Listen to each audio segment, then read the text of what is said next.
चल ले ओए।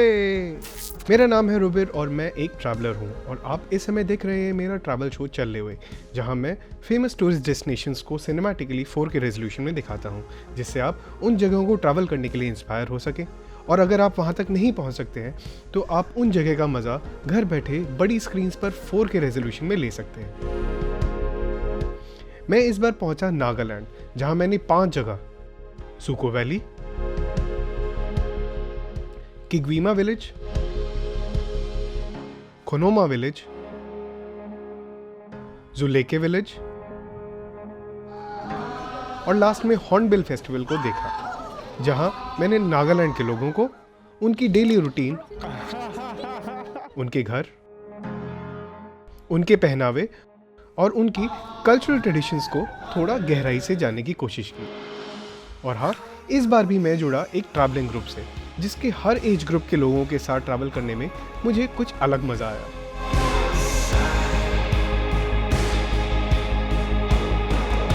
तो चलिए शुरुआत करते हैं मेरी 6 पार्ट नागालैंड सीरीज के पहले एपिसोड से। चल ले ओए। So good morning guys. अभी सुबह के लगभग 9:20 के करीब हुए हैं और इट्स ब्राइट एंड सनी। यहाँ पर सुबह लगभग 4:30 बजे के करीब सूरज निकलना शुरू हो जाता है। सर्दियाँ हैं यार सर्दियों में भी इतनी जल्दी यहाँ पर सूरज निकलता है। सुबह 6 बजे से उठा हूँ, पहले पैकिंग वगैरह की, and now we are heading to Dzukou valley. So Dzukou valley के लिए अभी सभी के सभी तैयार हो चुके हैं, सभी गाड़ियों में भर चुके हैं। तो स्टार्ट की जाए अपनी जर्नी। चले।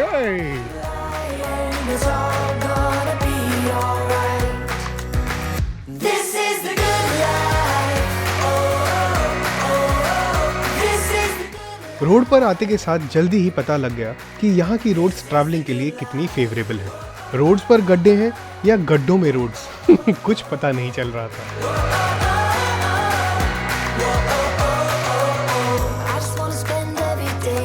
जूको वैली एंट्री पॉइंट में मैंडेटरी एंट्री और चेकिंग के बाद हम लोग चल पड़े घने जंगल से होते हुए वैली की तरफ। ये पूरा रास्ता डेंस पाइन और मिक्स वेजिटेशन फॉरेस्ट से होकर गुजरता है।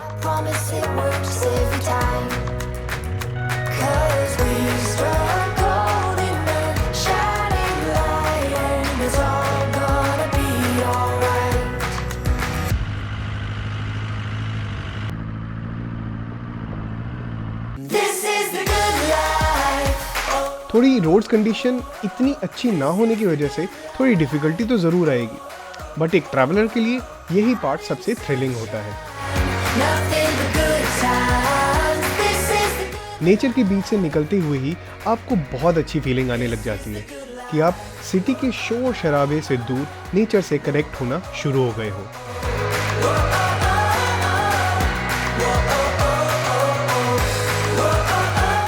हम लगभग 1.5 घंटे में जंगल के बीच एक पार्किंग जैसी जगह पर पहुंचे।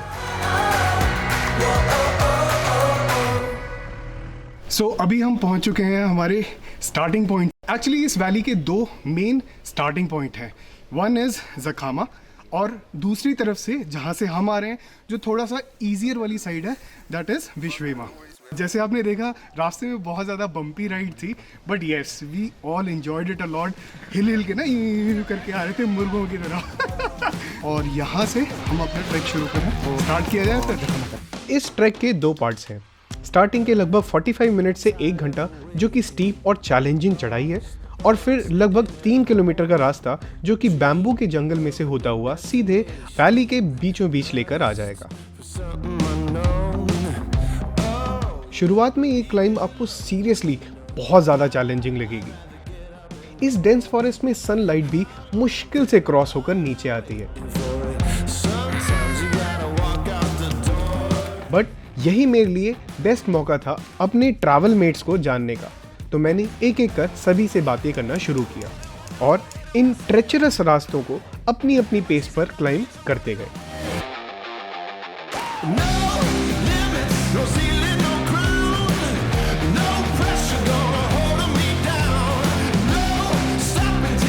बट जैसे ही आप लंच पॉइंट पर आते हो तो सब कुछ चेंज हो जाता है।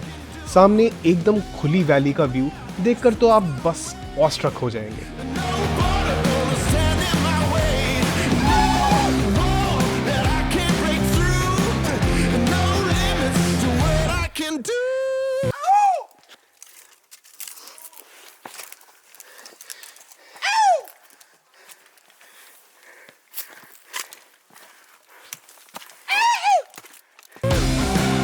ट्रस्ट मी, ये इतना सिंपल नहीं है।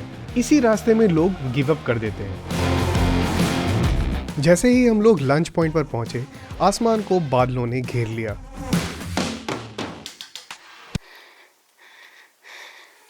I'm so happy I reached to the half of the trek. Abhi bhi we have like 1.5 hours to go. But I'm happy. And the view is awesome. तो मैंने भी इस मौके का पूरा फायदा उठाया और अपना ड्रोन उड़ा लिया।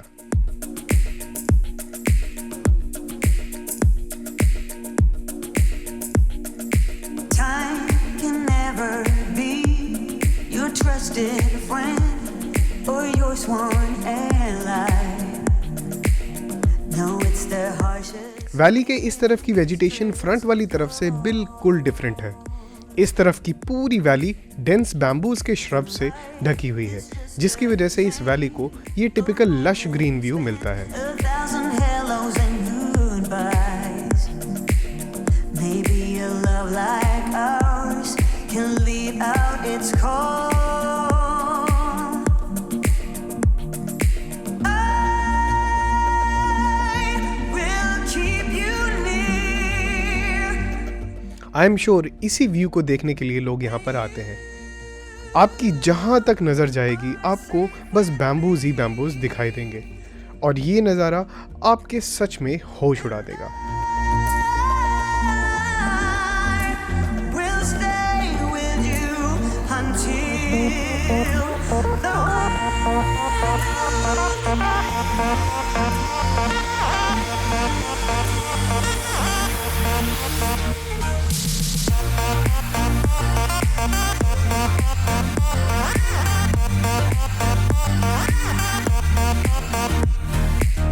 ट्रैक के इस पार्ट में आपको हर 10 मिनट में एक नया व्यू दिखाई देगा, जो कि वर्थ कैप्चरिंग होगा।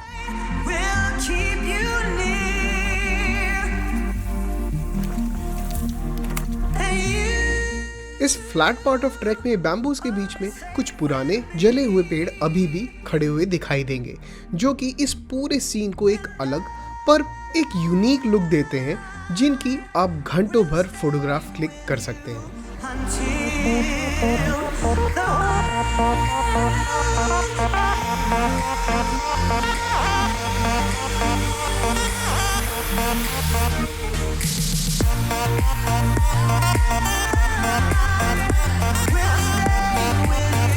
मैंने भी जी भर कर फोटोग्राफी की और अपनी ट्रैवल मेट्स के साथ मौज मस्ती करते हुए फाइनली हम पहुंचे अपने स्टे पॉइंट पर।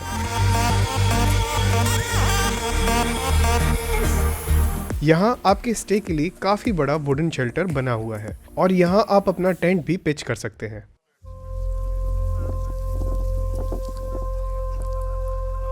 बादल और सुनहरी किरणों ने पूरी वैली को जैसे हमारे लिए लिट अप कर दिया।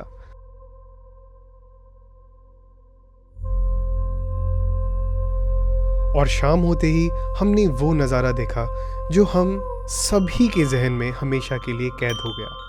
The dance of sun rays over the mountains.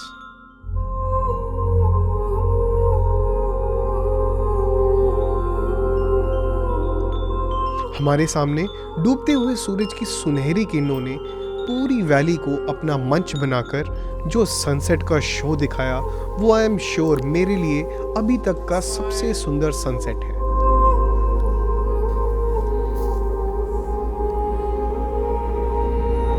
और ये खेल लगभग आधा घंटा चलता रहा।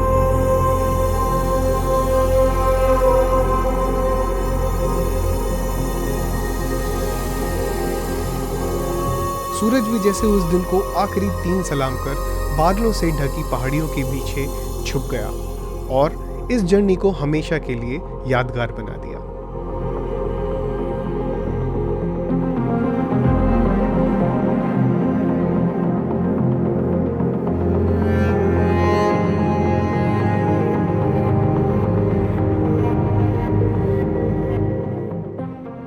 ज़ूको वैली की जर्नी का एक और पहलू बाकी था, जो कि हम देखेंगे नेक्स्ट पार्ट में। और आई एम श्योर आपको इस वैली का ये रूप कहीं और देखने को नहीं मिलेगा। सनसेट के तुरंत बाद वैली का टेम्परेचर सडनली फॉल कर जाता है, जो कि रात को लगभग -5 डिग्री सेल्सियस तक चला गया।